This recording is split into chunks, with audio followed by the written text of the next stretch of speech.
Good morning sir. Good morning miss Rita. Please note down. Yes sir. Dear sir, why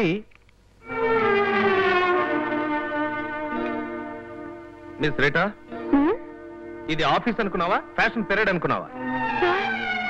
look miss Rita, ఆడపిల్ల ఒంటి నిండా బట్టలు వేసుకుంటే కంటికి ఇంపుగా ఉంటుంది, కానీ నువ్వు వేసుకున్న బట్టలు చూస్తుంటే కంపరం వేస్తుంది. ఎస్, వెంటనే ఇంటికెళ్ళి మంచి బట్టలు మార్చుకునిరా. వెంటనే ఇంటికెళ్ళి ఒంటి నిండా బట్టలు మార్చుకోమని చెప్పేది నీకే. వెళ్ళ, get out. Good morning madam. Morning. Good morning madam. Very good morning. Hi Rita, ఏంటి అలా ఉన్నావు? కొత్త మేనేజర్ ఏమన్నా అన్నాడా? అరే చెప్పమంటే ఏమన్నాడు? ఇది ఆఫీసు, ఫ్యాషన్ పీరియడ్ కాదు, ఇంటికి వెళ్ళి మంచి డ్రెస్ వేసుకురమ్మని తిట్టాడు.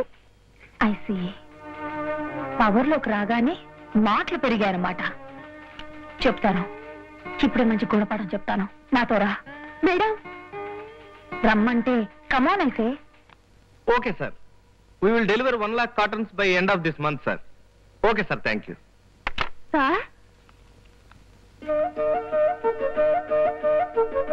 శభాష్, ఈ డ్రెస్ చాలా బాగుంది. ఇప్పుడు గౌరవప్రదమైన కుటుంబం నుంచి వచ్చిన ఆడపిల్ల ఉన్నావు. మరి నేను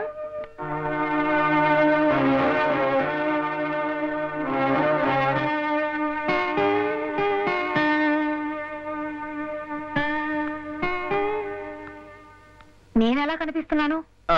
గుడ్ మార్నింగ్ మేడం. ఏమిటి మేనేజర్ అవగానే హద్దులు దాటి అధికారాలు చలాయిస్తున్నావట? ఆడవాళ్ళు ఏ బట్టలు వేసుకోవాలో, ఏ బట్టలు వేసుకోకూడదో చెప్పడానికి నీకేం అధికారం ఉంది? రీటా నీ డ్రెస్ లో చూసి ఆఫీస్ నుంచి బయటకు వెళ్ళమన్నావట. ఇప్పుడు ఈ డ్రెస్ నేను వేసుకొచ్చాను, నన్ను కూడా ఆఫీస్ నుంచి బయటకు వెళ్ళమంటావా? నో మేడం, రీటా నా సబార్డినేట్ కాబట్టి ఇంటికి వెళ్ళమన్నాను. మీరు నా బాస్, నేను మీ సర్వెంట్ని. యజమాని ఏం చేసినా నౌకరు ఏమిటి అని అడగకూడదు. ఫర్ ఎగ్జాంపుల్, ఇప్పుడు మీరు డ్రెస్ విప్పేసినా నాకేం అభ్యంతరం లేదు.